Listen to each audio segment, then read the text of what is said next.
Hello again, this is Jared True Speaker, and today I am talking about 1 Corinthians chapter 3, verse 8, 9, and 10. I was going to speak on this chapter a couple of days ago, but I decided I'll do it later. So here I am, and it was a request. So thank you, Sister A, for watching and listening, and I hope you get something out of this word.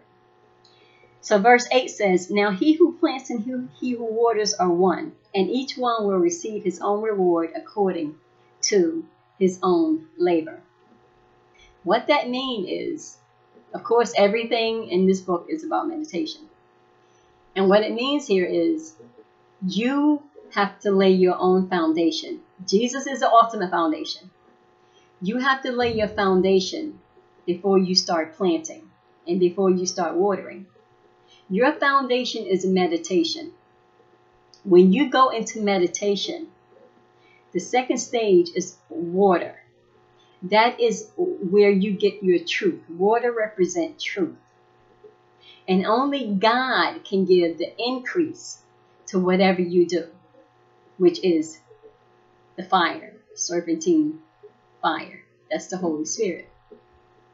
And so as you go forward, after you have meditated, to give your word, to start speaking the truth.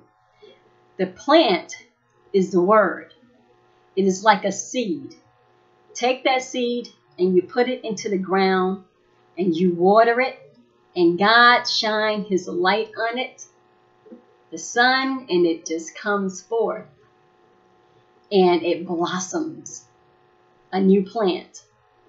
Because that's what happened to us when we go into meditation. We have a new mind. We become essentially a new person. We don't think the same way. We don't act the same way. We don't say the same things anymore. We're changed because we have a change of mind, a renewed mind.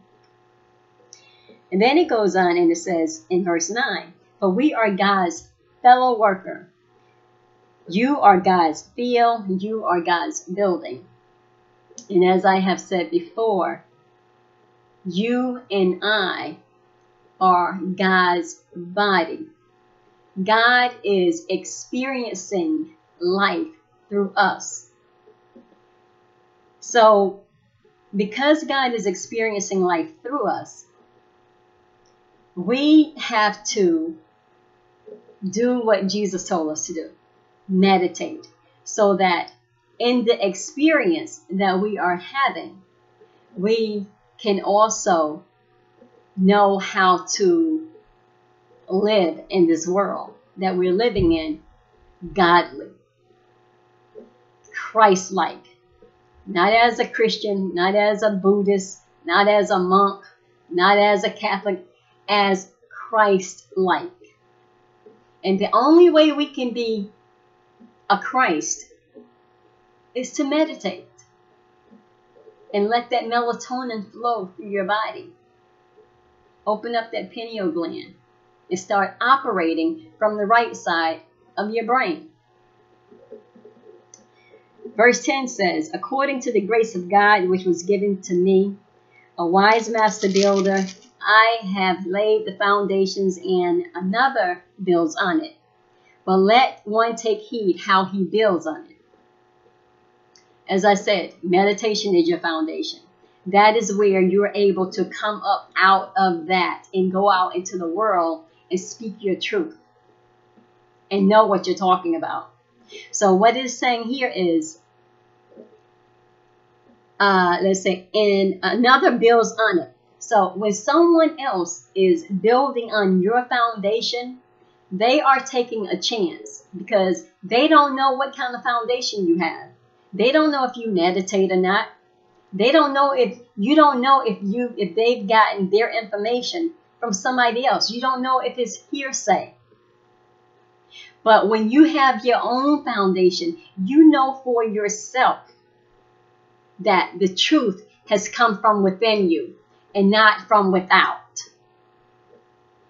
As it says, if you do not go within, you will go without. So build your own foundation. Be one with the Christ that is within you, and know for yourself. That is my word for today. Love, light, and peace. Meditate.